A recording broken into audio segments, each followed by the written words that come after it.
千万不要出差提前回家。打开门，你永远不知道是惊是喜。在自己家的衣柜里，我像老王一样躲藏起来后，终于无奈地认可了这句话，并且还要送给这对渣男贱女一句话：人在做，天在看。一语成谶，他们的报应今晚就应验了。亲爱的朋友，你好呀。此刻的你，是刚结束了一天忙碌的工作，正窝在沙发里放松，还是在某个安静的角落，想暂时逃离外界的喧嚣呢？无论你身处何方，此刻请试着放慢呼吸，欢迎来到心灵小书馆。这里没有厚重的典籍，没有复杂的理论，只有一本本藏着温柔与力量的小书，和一段专属于你的与心灵对话的时光。喜欢我的朋友，欢迎点击订阅分享。那我们故事开始。透过衣柜缝隙，我模糊地看见一上一下两个人影交叠着，在我的婚房，我的婚床上缠绵。这两个人我都熟悉，一个是我同事，还有一个是我的老公。一天前，我还甜蜜地计划着给老公惊喜。刚新婚不久，我就被公司派去国外出差，我有些畏难，老公反过来劝我，让我早去早回，他会亲自来接我，还说要给我一个惊喜。我为他的体贴满意，心中满是不舍和愧疚。因此，国外的工作结束后，我决定提前回家，带着他一直想要品尝的名酒，准备和他共度惊喜又浪漫的一夜。太阳斜落，临近黄昏，我猫在家门口，悄悄地转动钥匙，吧嗒一声，门开了，屋内一片寂静。我心想，琳琳她可能还在公司加班吧，正好趁她没回来，先在书房打个盹，恢复舟车劳顿后疲倦的身体。我胡乱收拾好东西，倒在床上就迷迷糊糊睡去。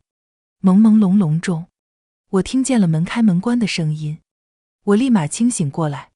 此时，屋内一片漆黑，只余窗外的月光透过玻璃照射在对面的墙壁上。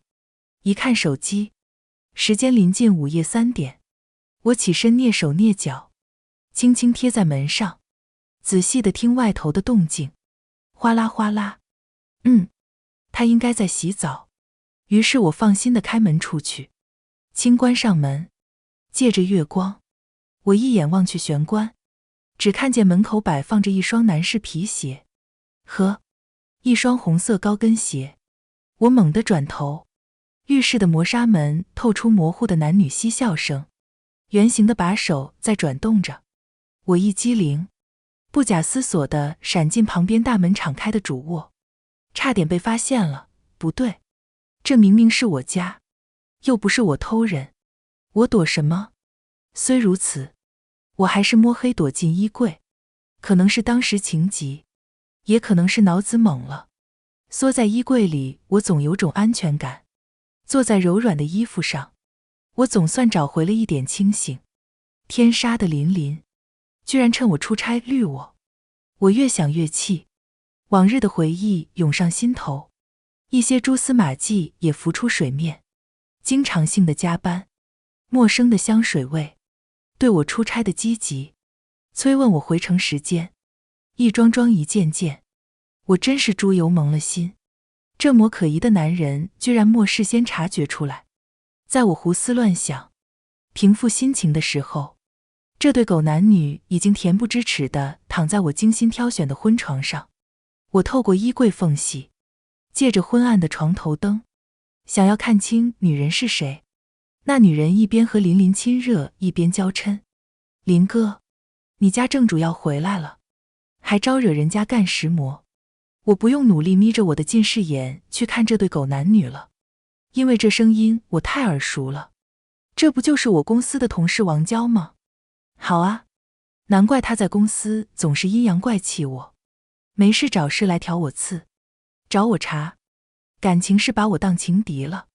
宝贝儿，说什么呢？你才是正主，我先认识的是你，那老婆娘才是外室。听到琳琳这番无耻的发言，我气得青筋暴起，太阳穴那儿直突突的跳，刚平复下来的大脑又升起暴虐的冲动。我缓缓地深呼吸，颤抖着举起手机，开启录影。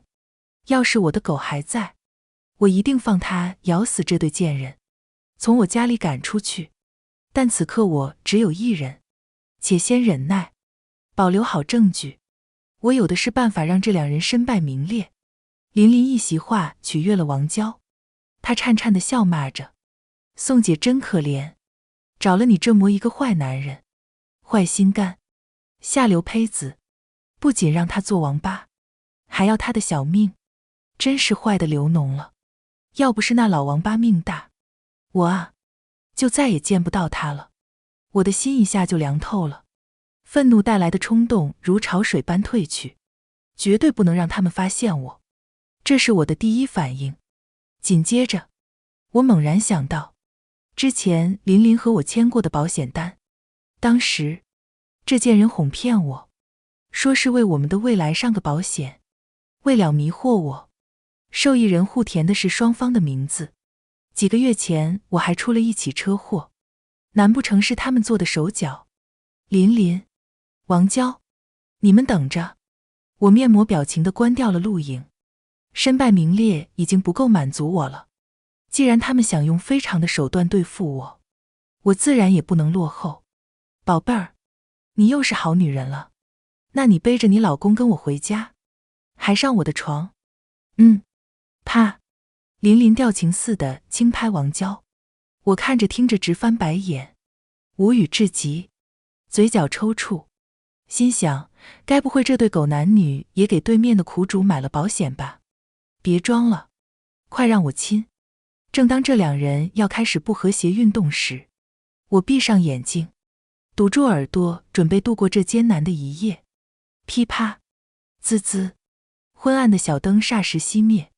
即使它并不能带来多少光线，但毕竟为这间封闭的房间驱散过黑暗。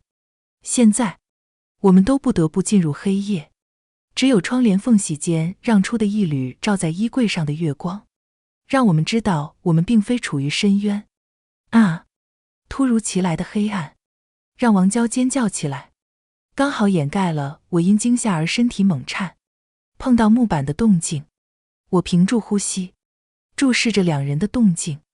林林坐起身来，一手拿着智能机，一手搂抱着王娇，安慰她：嘘，可能是跳闸了，宝贝别害怕，我出去看看。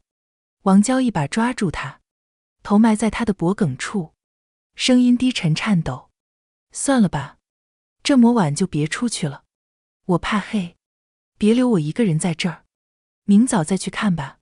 亲爱的，没事儿，可能就是天气太热跳闸了，我就去看看。这鬼天气，没空调可睡不安生。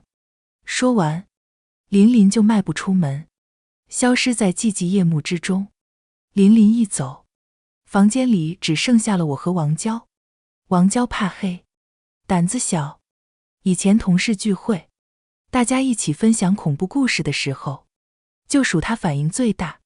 我缩在衣柜里，没了空调的制冷，层层炎热的气息环绕着我，不断有汗水滴落。好在这里衣服多，可以用来擦拭。她胆子小，却敢偷人、出轨，还敢明目张胆来我家里。看着这个抱着手机，神情紧张，扒在卧室门口观望的女人，我心中一阵嘀咕。同时，我对林林的一去不回，半天不见动静感到疑惑。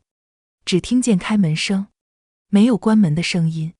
王娇已经紧张地朝着门口喊叫了，这死男人一点声也不回。我又擦了擦不断冒出的汗水，心中恶毒地想，该不会天太黑，脚一趔趄，从楼梯上摔死了吧？活该！林林，是你吗？你别吓我！王娇的声量陡然提高，接着又转为喃喃低语，带着恐惧的颤抖。我听见他慢慢挪出门的脚步声，他在犹豫，接着是大门紧闭的声音，还有重物落地。像是将一头几百斤的猪肉扔在地上一样的沉闷声响。啊！王娇尖声大叫。我听到砰的一声，紧靠着衣柜的背部，感受到了卧室门用力关上所带来的震动。紧接着，在我眼前，另一道移动衣柜门迅速出现在我眼前，又急速地被抽走，并且因为用力太大，撞在衣柜上发出了巨大的声响。我操！这死女人不锁门，也不掩盖躲藏的动静，更重要的是，还躲在我的旁边，而一阵陌生的跑动声直冲卧室而来。此刻，我和王娇之间仅仅隔着一层薄薄的木板，我清晰地听见她因惊慌害怕而发出的喘息和抽泣。如果她能稍微转过头，往旁边的缝隙瞅一眼，或许就能看见我布满血丝、充斥着愤怒和蔑视的漆黑眼眸，正一动不动的，宛如看死人一般地盯着她。可惜，这个胆小的女人已经被恐惧攥住了全部的心神，抱着手机一顿操作。杀人了！杀人了！呜，怎么没有信号？杀人？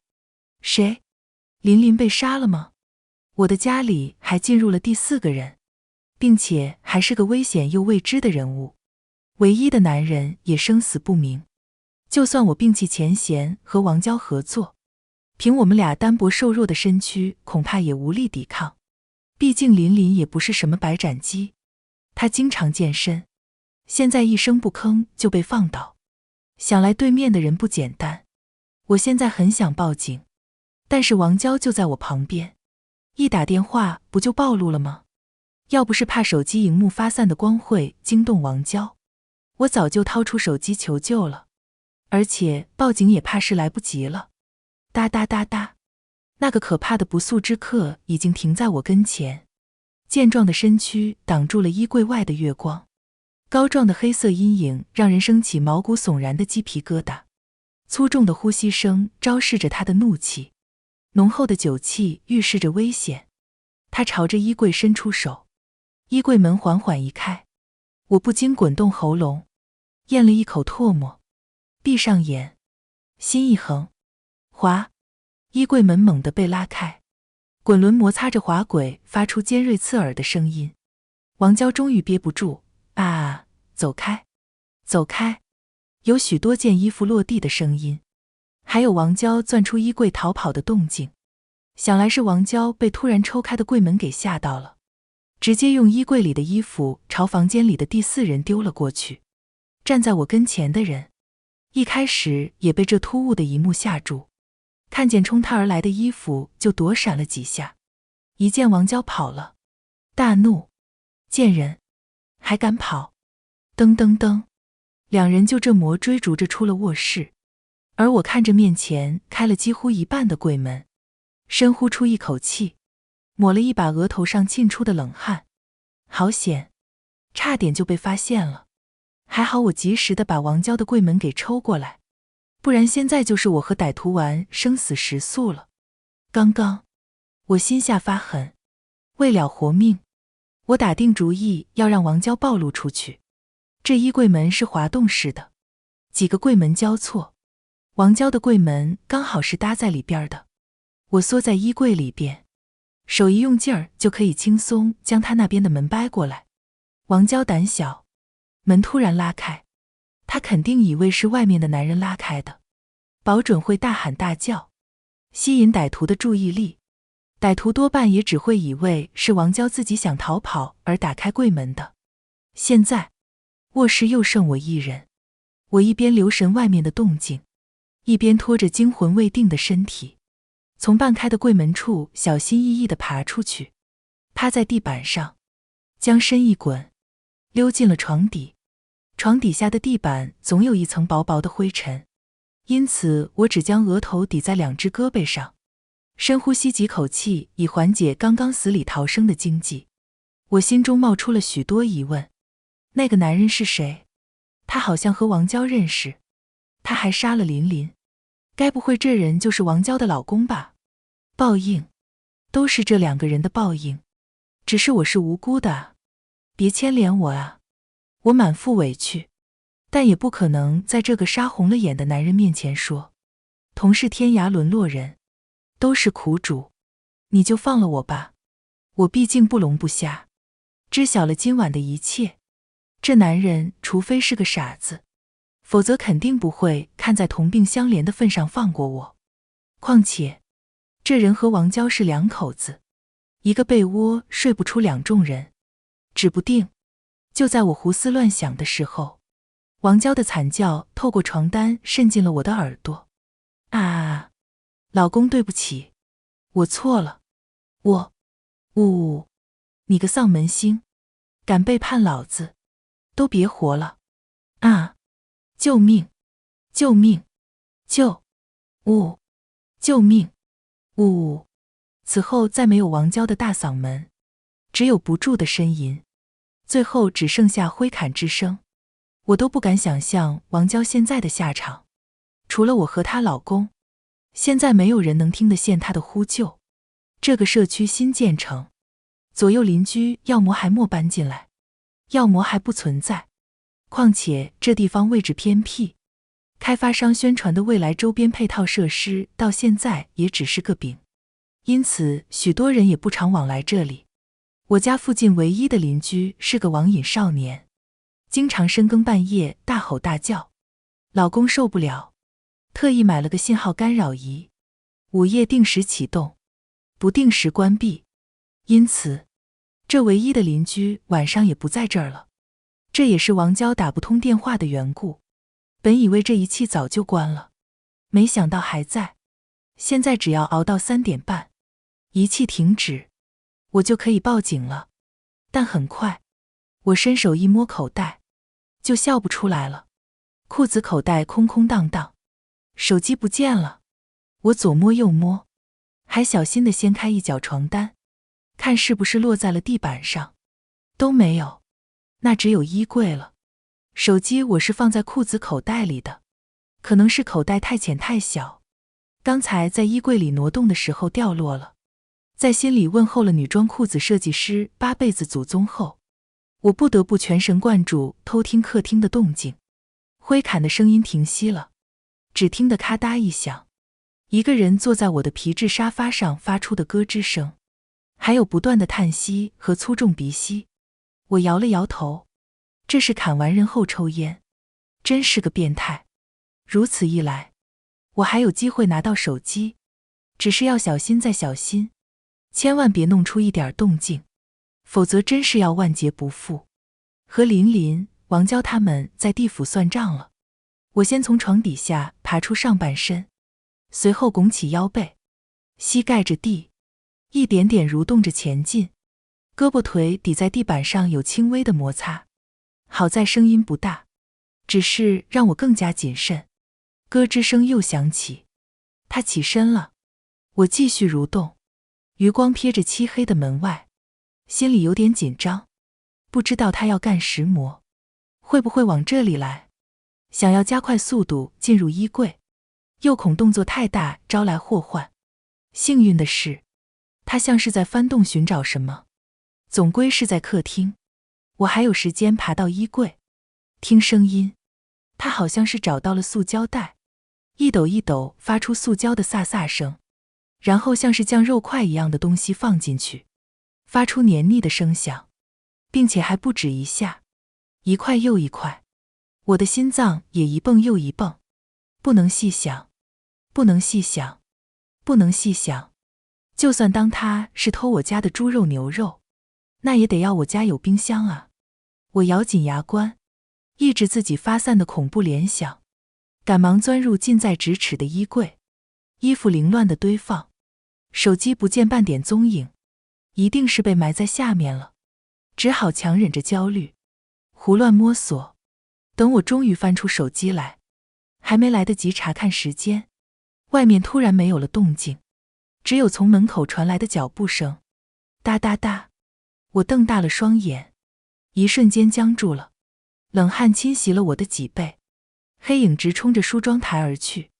就在他的身后，敞开的衣柜里，我攥紧手机，大气也不敢喘。我必须尽快行动，男人只要一转身就能发现我，然后将我也大卸八块。尽管我和他无冤无仇，必须承认的是，我得感谢王娇，他的多隔层月牙包帮我拖延住男人10几秒，让我抓住这个间隙溜出衣柜来。趴在地上，男人应该是莫找着他要找的东西，提起包来抖搂，噼里啪啦好一堆零碎物件掉出来，摊在梳妆台上胡乱翻找，也因此没听见我的响动。等我快摸到床沿时，男人也刚好转身回走。他走一步，我动一下，跟着他迈步的节奏挪进床底。他还没完，又往衣柜处又搜又看，幸好我早不在那儿了。搜完衣柜，他往床上重重一坐，发出巨大的嘎吱声。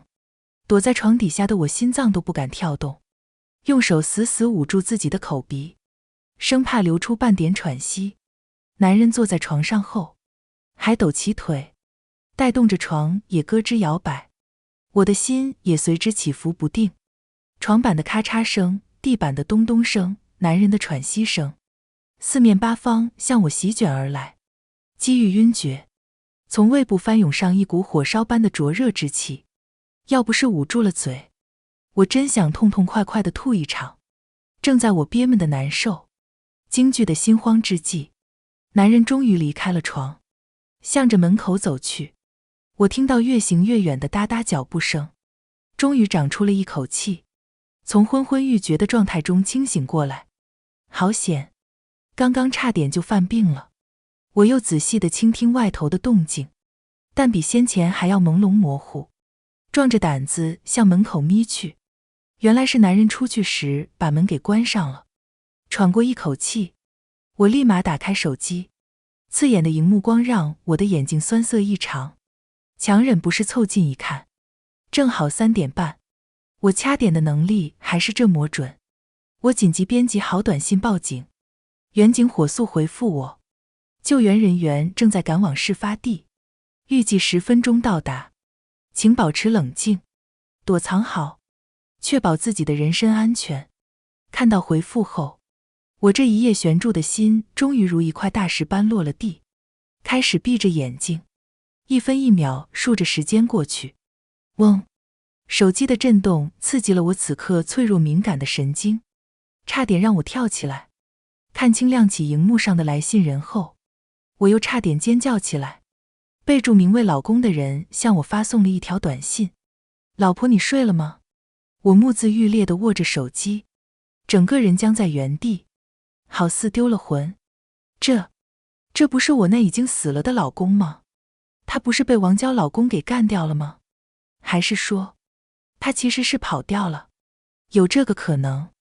我毕竟没有亲眼看见林林的尸体，只是凭一些奇奇怪怪的动静也不能这么直接给他判死刑。大概是这怂包男人和王娇老公撞上后，心虚的跑了。老婆，你出差好久，我好想你。你什么时候回来？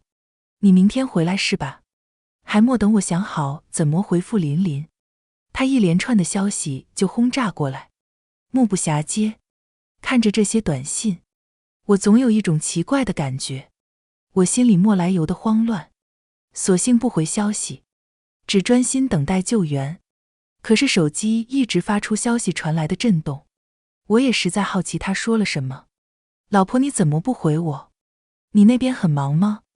不是白天吗？为什么不回我消息？你是不是在外面有人了？我呸，自己出轨还想冤枉我，真不要脸。等我安全了，我就把你做的丑事揭发出去，让所有人都知道。我忍着恶心，想要尽快摆平他，冷漠地回复了3个字：在开会。下一秒立马弹出了好几个消息：老婆，对不起，我太心急了，我没有你优秀，别人都说我是吃软饭的。我知道你看不上我，我也知道你背地里的小动作。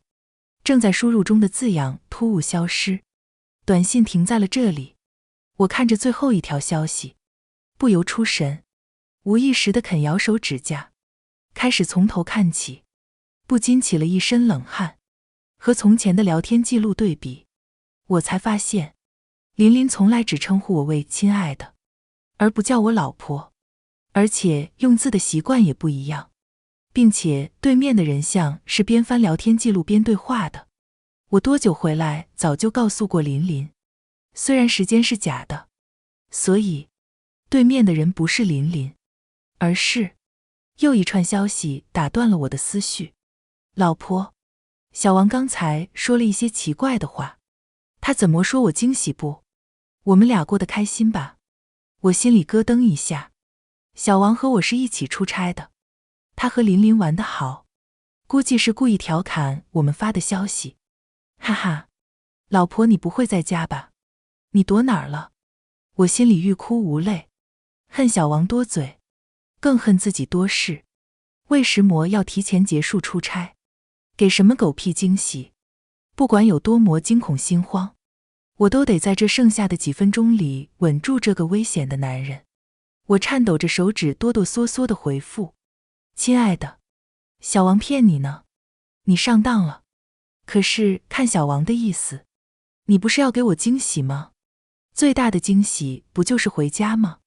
你也在骗我吗？我揉了揉额头，咬牙继续哄骗。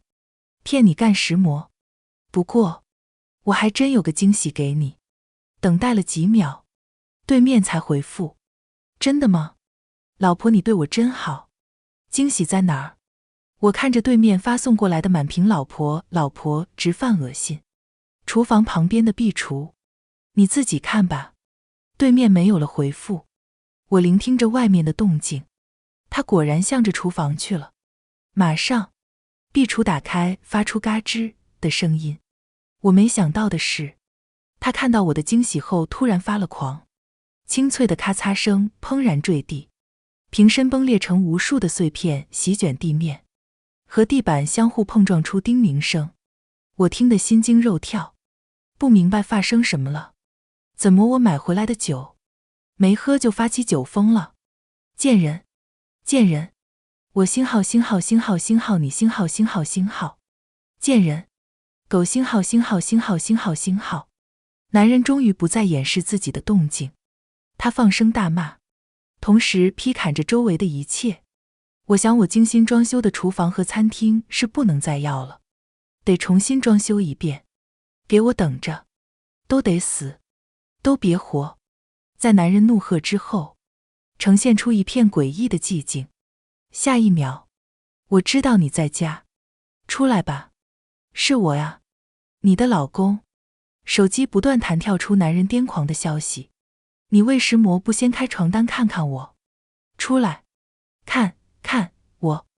我屏住了呼吸，看着眼前的恐吓信息，几乎吓出眼泪来。我预感还有更重磅的消息会发来。果然，他发送了一张照片。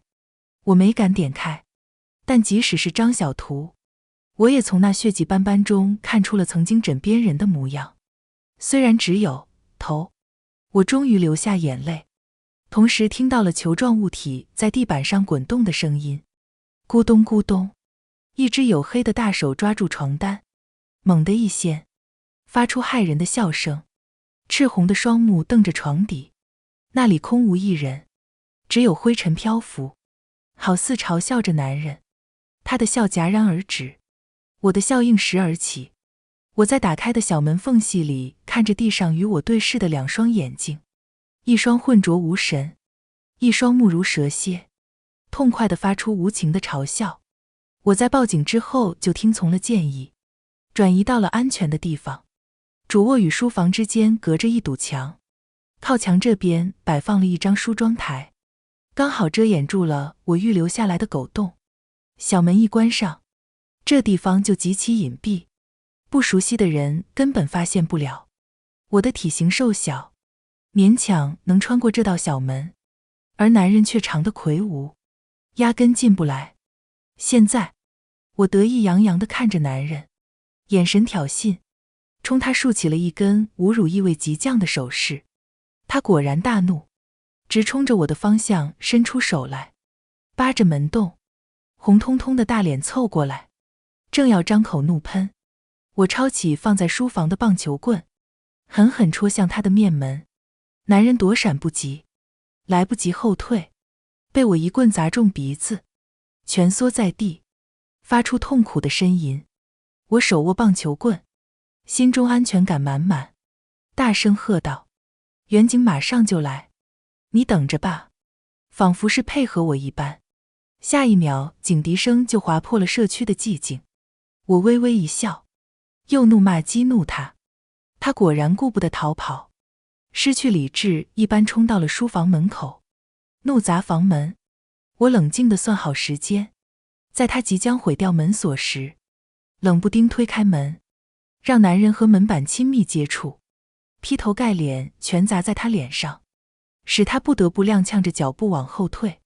我就捡着这点空隙，准备跑向门口，却低估了男人。他一把拽着我的头发，嘴里含混不清：臭娘们，敢算计老子，我他星号弄死你。说完直接用胳膊勒住我的脖子，我拼命挣扎，用尽全身力气对抗，在他的胳膊上留下狰狞的血痕。3、2、1，我心中默数，同时意志开始涣散，眼前的一切都开始模糊起来。门外响起了好多动静，有许多声音交叠回响。砰！这是我最后听见，也是最清晰的声音。以上就是我的回忆。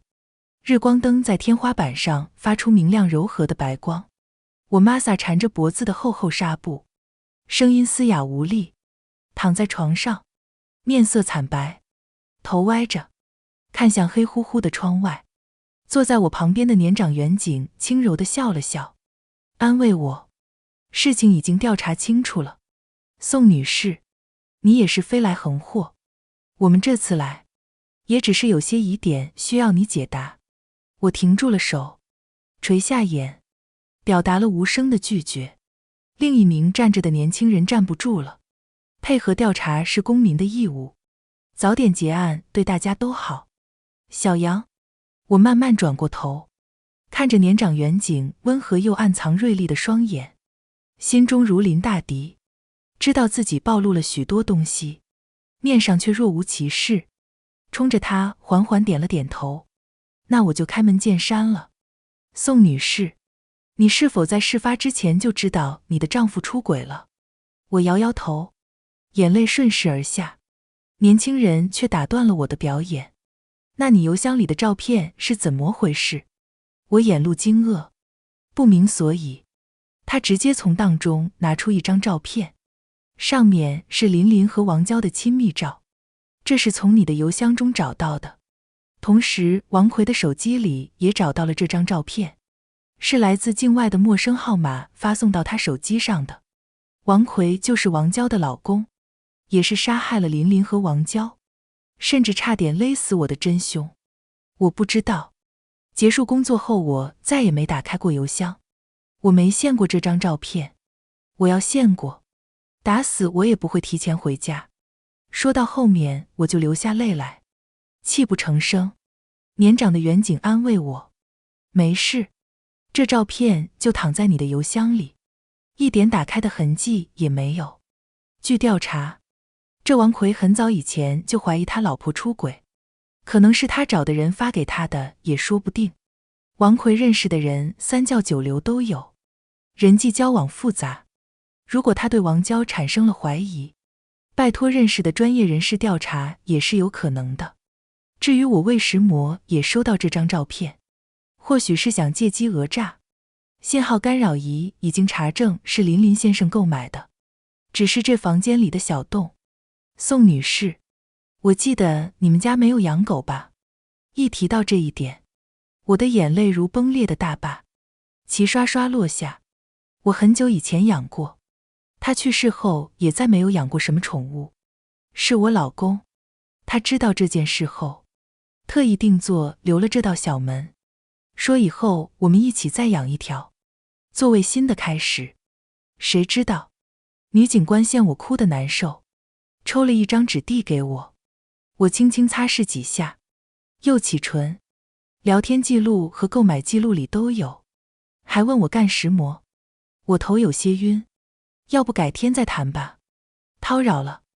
就最后一个问题，劳烦女士解答一下。我强忍着心中的不耐烦，僵硬的点头，但她的问题却让我下一瞬间起了一身冷汗。琳琳和王娇当场就死了吗？你看到了吗？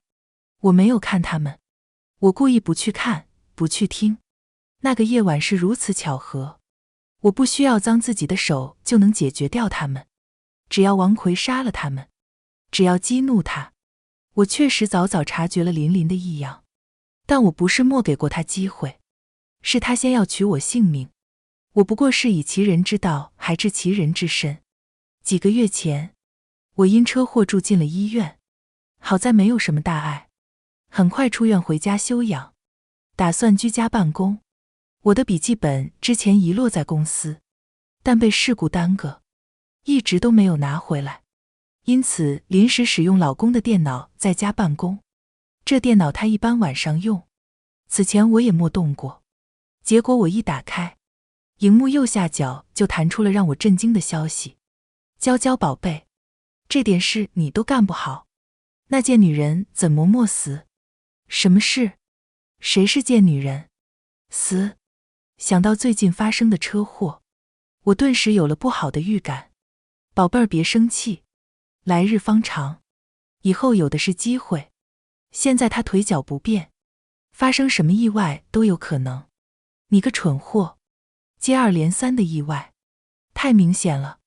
还是我的娇娇宝贝最聪明，就听你的，让这婆娘多活一会儿。我被雷打了似的，死死瞪着电脑荧幕。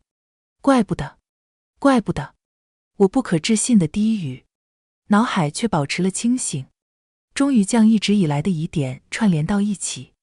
琳琳背叛了我，她还想要我死。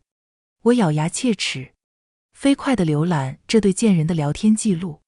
王娇，是你？这贱人不是3个月前就结婚了吗？我还随了礼。哦，原来她老公就是琳琳特意介绍的，是个酒蒙子，平常也不着家，正好方便了这对狗男女行龌龊事。不过这男人也不是傻子，王娇和琳琳的异常行为到底让他起了疑心，只是没有确凿的证据，因此他就对王娇动手，和琳琳发生口角，让两人别来往。难怪有段时间王娇脸上有伤，大家一问，她说是不小心碰到的，原来是被她老公打的。聊天记录太长，我没全翻完，也不打算拍照留证，装作不知情对我以后的行动有利。琳琳晚上回家，看到我躺在床上，随口说了几句关心的话。我睡眼朦胧，若无其事地说：老公，我电脑落在公司了，明天还要居家办公，你电脑给我用用呗。我的余光瞥见，他换衣服的动作迟钝了一下，像是瞬间想起了自己干的蠢事。我明天去帮你拿回来吧。这公司也真是的，你都这样了还要上班。老婆，要不你辞职吧，我养你。我被他逗笑了，他看我不像是发现了什么的样子，也不紧张了。我努力工作还不是为了咱俩的小家，你也不多心疼心疼我。我强忍着对他的恶心，和他虚情假意逢场作戏，这才发现他的演技多么拙劣，可恨以前被猪油蒙了心。深夜我凝视着琳琳安详的睡颜，心里恨不得将她大卸8块。忍住，我会让他们付出代价，连本带利补偿自己。我特意出差，为他俩创造偷情的机会，找个时间提前回去，一定会逮到这两人。本来想先录一段他们的亲密视频，聊天记录不够劲爆，还可能会狡辩成 P 图、诽谤，但这视频却足够锤死他们。可意外惊喜总是悄然而至，在我潜入家中等待他们回家的时间里，王奎的鬼祟身影却出现在了门口。我看着电子监控上的猥琐人影，脑海中不禁冒出一个大胆的想法：借刀杀人。我什么也没看到，当时我只想着保全自己，一直躲着，外面的动静我也不敢细听。我放空了眼神，神情装作呆滞恐惧。女警却依然将老练的目光盯着我，真的一点也没有注意到吗？她在哭喊。从昏厥中醒来后，看到了王娇的惨状，干嚎着救命，被王奎赏了好几个嘴巴子。这清脆的巴掌声直打入我心里。没有，王娇惨叫之后就没有人再说话了。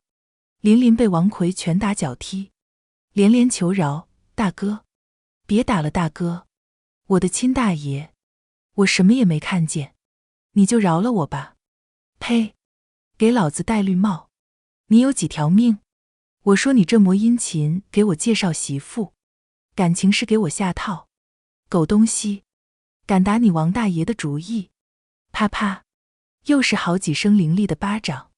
我把钱都给你，看在儿子孝敬的份上，别打了，别打了，你有个屁的钱，当老子不知道你底细。我老婆有钱，她有钱，等她回来，我还能搞一大笔保险金。此时的琳琳应当被打成了猪头，口齿不清，却还是能说出这么无耻的话。我在床底下恨得咬牙切齿，衷心的希望她被打死。小白脸，鬼主意真多。你老婆长什么样？好看不？这里，这里，我手机里有她照片，你看。不知道怎么回事，琳琳的声音越发虚弱。靠，吃着碗里瞧着锅里，你还真有点福气。搞保险金前先把你老婆叫出来，你给老子戴绿帽，我也得喊你一顶。要得，要得，只是求大哥让我包扎一下，血流太多，我要是死了，这钱也拿不到了。这人，琳琳的话还没说完，又被王奎来了一巴掌，跟我谈条件，你算老几？我手熟，一时半会死不了，不让你疼几下，你是不知道我的厉害。是，是，王哥说的是，谢王哥疼我。听到这两人厚颜无耻的谈话，还把主意打到我身上，我就知道，今晚是不能善了。这两个人都必须折在这里。年轻的警官接了一通电话，挂断后，很隐晦地瞥了我一眼，却被我敏感地捕捉到。我有些不好的预感，因此脸色更加苍白。年长的女警看我气色不好，赶忙起身，让我多多休息，就急匆匆要走。我连忙叫住：是案子有了新的进展吗？年轻警官看了女警一眼，得到她的点头同意后，只说了4个字，让我失魂落魄。王奎醒了，王奎醒了，他竟然没死。我蜷缩在病床上，用被子蒙着头，心中五味杂陈，惶惶不安。冷静，冷静，仔细想想，我应该没有留下什么破绽，人都是王奎下的手，我是一点也没有沾染的，我是无辜的，我是被牵连的。我只是在王奎装作琳琳和我聊天时，非常隐晦地引导了他。我带回来的礼物是精心挑选的，也是琳琳王娇认证的好东西。如果不是这瓶名酒，王奎也不会察觉他俩的奸情。现在这件礼物也将彻底葬送琳琳的性命。听到瓶子碎裂声传来，我知道我要和琳琳彻底说再见了。她的哀嚎声、痛呼声、求饶声和呜咽声，让我布满泪痕的脸上绽开了无声的笑容。这就是我送给她的致命惊喜。最后，只需要解决掉王奎，我就可以迎来新的生活。这同样可以借他人之手。我本可以躲藏，等到远景上门，却冒着风险不自量力地挑衅他，激怒他，为的就是让他在危急关头丧命于枪下。可是，他现在醒了，还没死。要是他供出了我最后的挑衅行为，换个思路，我可以狡辩是自己情急之下失了智，才做出这些过激行为的。人毕竟不是我杀的，就算怀疑到我头上，也没有证据定我的罪。不对，我猛地掀开被子，大口呼吸新鲜空气。王奎死莫死，活莫活，我没有亲眼看见，只听别人说不能全信，这很有可能是在试探我，怪我只把注意力留在应付年长女警身上。没想到年轻人也给我虚晃一枪。我缩回舒适的被窝，终于长出一口气，积压在我心中的快垒消散。闭上眼，未来的新生活扑面而来。王奎确实醒过，不过是鲤鱼打挺，这一枪伤中了他的要害，最后还是在痛苦中死去。没有他的供词，但证据清晰，作案现场也没留下我的一点痕迹。我很快洗清嫌疑，出院后来到警局办理后续手续，依旧是那位年长的警官和我交接。他此时眼神温和复杂，我知道他对我的警惕怀疑依然毫不消减，只是没有实质性的证据。不过在出去之前，他还是拥抱了我，祝福我拥有一个新的开始。我得到了琳琳送给我的惊喜，巨额保险让我实现了财富自由。我想我应该离开这里，远离这里的回忆。去公司递交辞呈的下午，我还和小王闲聊了一会儿。宋姐，你真不干了啊？好不容易做出来的专案就白白丢给别人了。你也知道我是什么情况，离开这里也好。我们也没想到王娇是这样的人，难怪他总针对我们组。我静默不语，抿了一口茶后开口，不早了，我还要赶飞机，以后有机会再见吧。哎呦，这离机场挺远的，要不我送你吧？不用，来得及，我掐点很准的。我冲他莞尔一笑，离开了公司，离开了这座城市，向着新生活前进。或许我该再养一条狗，作为新的开始。